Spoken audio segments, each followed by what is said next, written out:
What's good, everyone? It's been a minute since I talked about any Nintendo console. I honestly don't even remember I talked about the Nintendo Switch. And honestly, coming to the end of 2019, I actually purchased a Nintendo Switch early 2019, and I'll be honest, like, the Switch is one of my favorite consoles ever. I think I play it all the time, and I don't even play video games that much, I'll be completely honest, but the video game console I play the most would have to be my Nintendo Switch, and I don't even have that many games for it. I have a couple games, and the more I play it and the more I actually use it and interact with it, the more I feel like the console really hasn't aged that much since it came out. But on top of that, looking at the other consoles that are coming out and even looking at the future of the Nintendo Switch, I feel like this console could potentially last as long as people want it to last for. And what I mean by that is, the biggest problem with the earlier consoles, especially Nintendo ones, such as the 3DS, the Wii, the Wii U, whatever, DS Lite, whatever, however far you want to go back, the problem with those consoles weren't necessarily that, like, it couldn't handle the games per se. I mean, yeah, like the DS Lite couldn't really handle like Nintendo Wii games for the most part. But the main problem with those consoles was the software. The software really wasn't that good.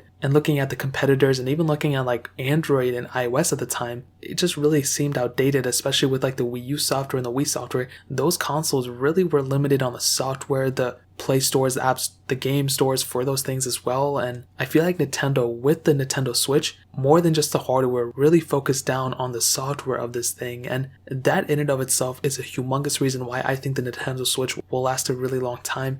Even when the Switch 2 comes out, I feel like the Nintendo Switch will still be a very, very compelling device. Now, the software updates for this thing aren't really that bad, which I really like. I like how, this console's still getting updates, but I really don't like it because after a certain amount of time, the hacks and mods for the software for this thing kind of become patched and you have to find different ways to hack the Switch. But going a little bit further, there's so many people who have their hands on the Nintendo Switch. There's literally a humongous community behind it. But even on top of that, the development community behind it is awesome as well. Like, even with the free games and free apps on the store itself, that's a really compelling thing. And those things are still getting updates in the App Store as well. So with the eShop or whatever they call it, that's a huge thing. There's actually some really, really decent free games for the Switch, which for the 3DS, for the Wii, for the most part, you could only really get demos. There were some free games here and there, but it wasn't necessarily anything like the eShop that the Switch has. And that's a humongous thing. But also, talking about the development community, the hacking community, and the third-party community behind there,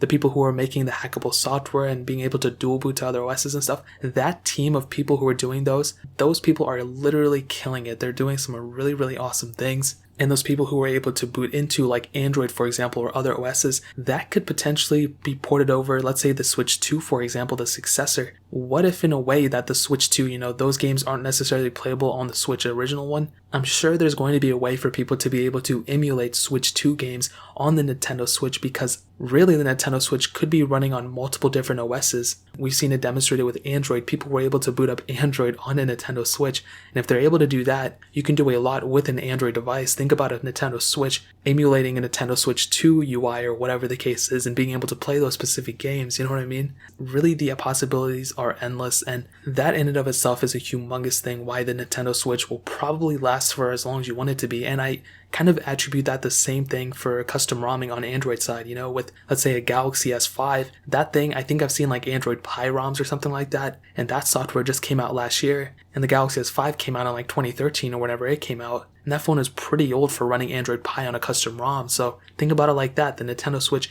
could be more of the same. I think that would be a super, super awesome thing to see the future of the Nintendo Switch. And even talking about the hardware for a second, the joysticks, those are replaceable on the original Switch. With the Switch Lite, not so much. But if you messed up your Nintendo Switch Joy-Cons, you can easily go and pick up new ones.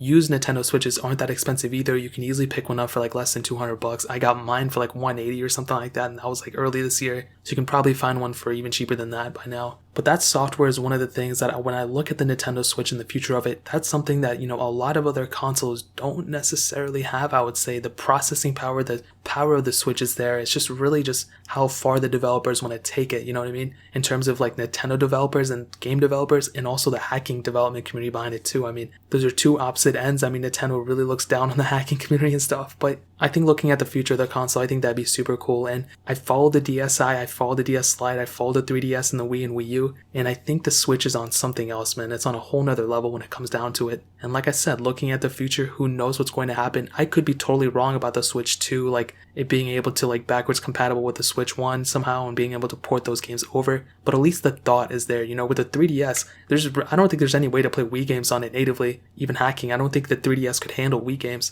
Maybe there is, maybe I'm wrong, but you definitely weren't able to play like 3DS games on a Wii and vice versa. But with a Switch, having that possibility to say in the future we could port those over, that's a humongous thing. And I literally can't wait to see the future of the Nintendo Switch. So that's pretty much it. If you guys have any questions or you agree with me, disagree with me, or you have anything else to add, let me know in the comment section below. Hit that like button, that would mean so much, but definitely hit that subscribe button. Every single subscriber that we get really does count, so it means so much if you guys could hit that. Also check out the other links down in the description as well. My Twitter, my Instagram, my second channel, all those links are linked down below. I'd really appreciate it if you guys could check it out. But more importantly than everything else, I love every single one of you guys. Hopefully I'll catch you guys in the next video. Peace out till then.